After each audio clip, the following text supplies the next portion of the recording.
Welcome back to the GSMC Sports Podcast, brought to you by the GSMC Sports Network. We just wrapped up talking about the Bengals, the T. Higgins extension, and the length of how much of a competitor the Bengals will be to the Chiefs in the upcoming season.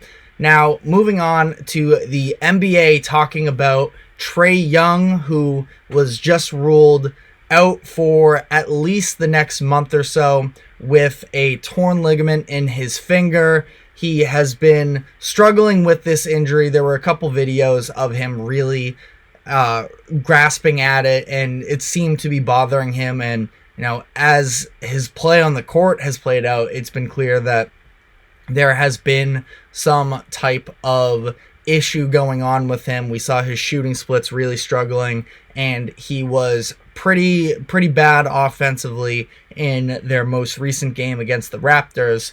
So in his most recent game, I should say, they've played since then, but it has been declared from an MRI that it is a torn ligament in his finger, and he's going to need surgery on it to repair it.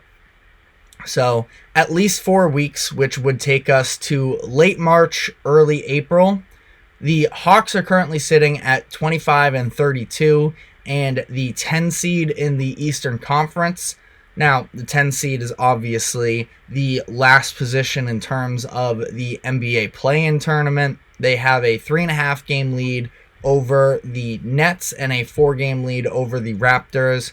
And it's interesting because neither of those teams have their own first-round picks, so they're bad. Both of these teams have been this year, but they are going to be pushing for a spot in the play-in tournament going forward the rest of this season because they have no incentive to bottom out. They are going to try and be as competitive as possible, and we're seeing a little bit of new versions of these teams. The Nets with a new head coach, at least an interim head coach in Kevin Ali after firing Jacques Vaughn last week it was, and the Raptors, who have made a handful of trades, are going through this retooling phase where they move on from Anunoby, Siakam, and they pick up a bunch of intriguing young pieces as well. So I think the Raptors specifically are a team that could get interesting. And, the Nets have two potential real guys there. And, I mean, more than just two real guys. We've talked about them in the past. Their fourth quarter offense is abysmal, but between Bridges, Cam Thomas, Nick Claxton, I've been a Day'Ron Sharpe guy off the bench, both intriguing teams. So intriguing in the fact that they could be in the picture, but again, they have been bad. So the Hawks have that going for them, but what version of the Hawks are we going to see now with Trae Young injured? Last night, the Hawks played their first game without Trae. They were able to beat the Orlando Magic 109-92. Now, I think that it's a little interesting here in terms of how impressive the win is because the Magic have been very hot, winning, I believe it was 8 of their last 10, but they were playing their third game in 4 days, second day of a back-to-back, so they were a probably physically exhausted team, and as a result, we saw them only put up 92 points in the loss, which is actually the least amount of points that the Hawks have let up all season. Now, not going to aggregate it too much, still, just a 1-game sample size, and we're going to have to see during the stretch as a whole, but that is one of the things that I think is going to be interesting, is talking about Atlanta's defense, because Trae Young has never been known to be a defender. Now, I think that he's gotten, marginally better, at least over the past couple of years, specifically with the off-ball defense, but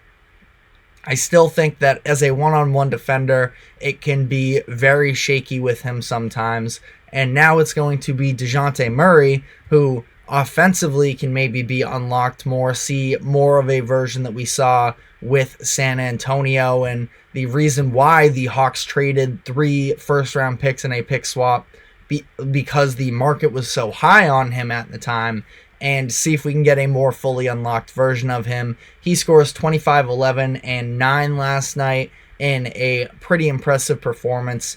I also love Jalen Johnson. I've been very high on him this season. I think that he's a premier most improved candidate. He had a rough first quarter, but he bounced back and showcased his abilities again. I think he's been terrific. So they've also, the Hawks, that being said, they've been dealing with injuries to their big men, which is also a pretty big part, I feel like, of Trae Young's game, is utilizing his centers, getting the pick and rolls going.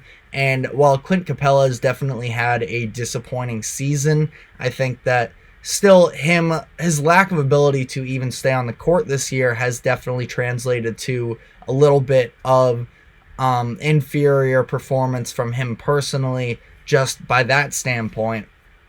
So, like I was saying, I think that this upcoming stretch is going to be very interesting for the Hawks in terms of how do they react? How is DeJounte Murray going to react with...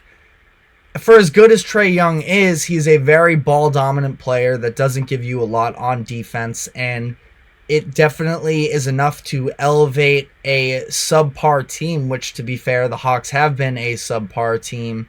But as far as this idea of team basketball, I think that that's where we've seen sort of the criticisms with Trae Young come for. And Trae Young, I mean, he's great. He's a 3-time All-Star. He's an All-NBA player in the past. So I don't mean to be negative on Trae Young. The offensive talent is absolutely there.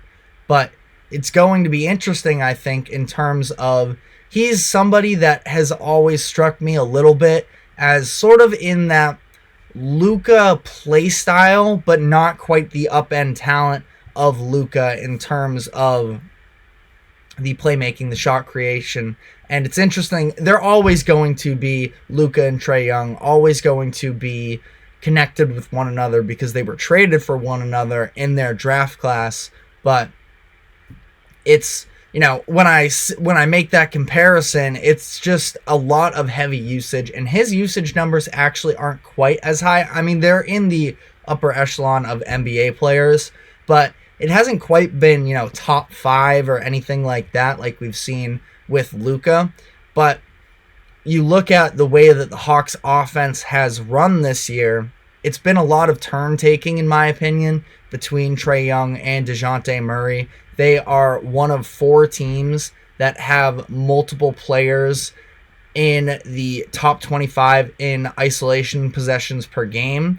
The Knicks are in that group. The Mavs are in that group. The Clippers are in that group, actually with 3 players, interestingly enough. And then it's the Hawks, both Trae Young and DeJounte Murray. So it's, as far as DeJounte goes here, since coming to the Hawks, his numbers have been, obviously usage is a big part of this and being the official primary ball handler, but you look at Murray's averages when Trae is playing versus when he's not, it is definitely drastic. Some of the on-off numbers too specifically have stood out to me in the past as far as the effectiveness. I don't have those in front of me, but what I do have is the averages of just as far as games played when they both have played versus when they've not.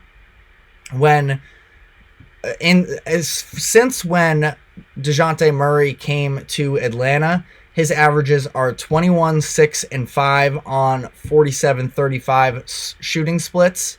Without Trae Young playing in the game, Murray's averages with Atlanta are 26, 9, and 6 on 46-40 shooting splits. So, again, usage is definitely a part of this.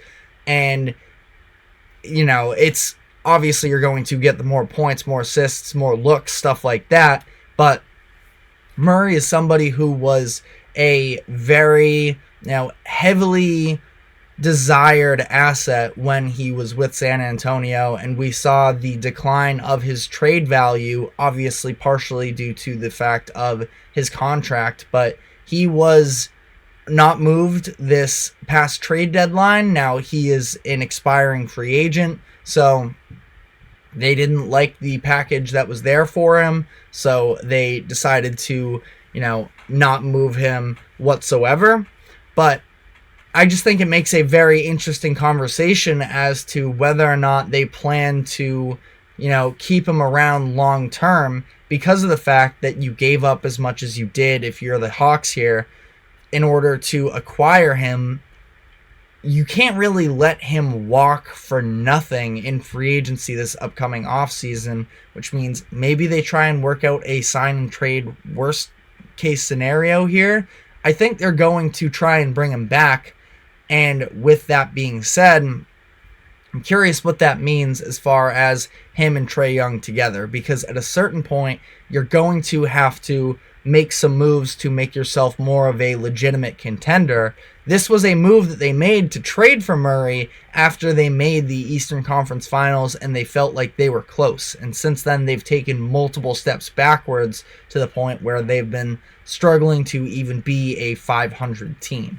Now, for this stretch here, they're going to be looking to fight for their play-in positioning. They are 3-3 without Trae Young so far this season, a very small sample size, but it hasn't, at least yet, seemed to hurt them more than their season has been pretty hurt on as a whole.